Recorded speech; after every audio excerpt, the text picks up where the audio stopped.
Dr. Martin Luther King Jr. Dr. Martin Luther King Jr. was born in Atlanta, Georgia on January 15, 1929. His father was a Baptist minister while his mother was a teacher.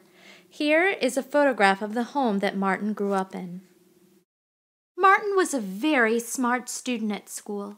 At age 15, he went to college. When he was 19, he decided to become a Baptist minister like his father.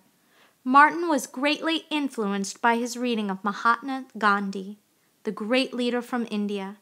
Gandhi believed in using love, not hate, to stop injustice. Martin decided that he wanted to use peaceful, nonviolent ways to help people and change unfair laws.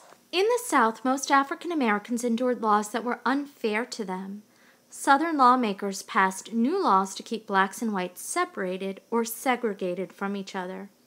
African Americans were forced to use separate drinking fountains, bathrooms, and schools, to name just a few. Restaurants often would not serve African Americans at the front counters. These facilities were often marked for colored only. On buses, blacks had to sit in the back of the bus and were forced to give up their seats if whites wanted them. Here is a photograph of several courageous African American students testing the unfair laws of segregation through a sit-in act at a whites-only lunch counter in 1960. A sit-in is a peaceful protest where people sit somewhere and refuse to move. Their hope was to have Southern towns integrate their lunch counters. As Martin grew older, he learned that the laws that allowed segregation were unfair. African Americans did not have equal rights. Many African Americans were poor and could not find jobs. Martin wanted to help African Americans gain full freedom and civil rights. Here's a photograph of Martin Luther King Jr. and his wife, Coretta Scott King. Martin loved her for her beliefs and commitment to equality, or fairness for all people. In 1955, in Montgomery, Alabama, an African-American woman named Rosa Parks refused to give up her seat on a bus to a white man. She was arrested. As a result, many African-Americans decided to protest by boycotting or refusing to ride city buses. Their hope was to help end segregation on buses. Martin led the Montgomery bus boycott after Rosa Parks refused to give up her seat to a white man. The boycott lasted for 1 year.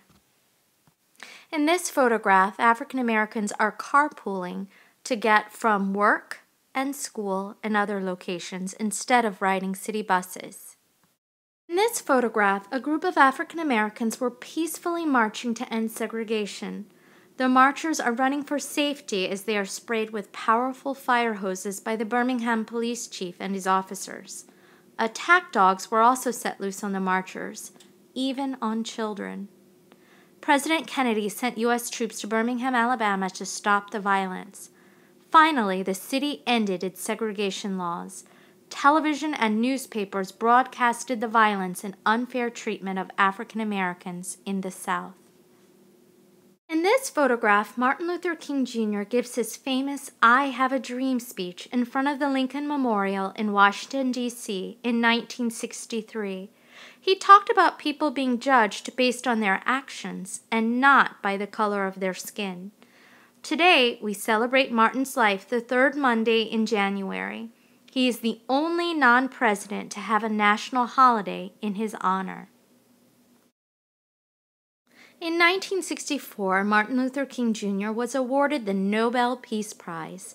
Also in 1964, President Lyndon Johnson signs into law the Civil Rights Act ending segregation in all public places.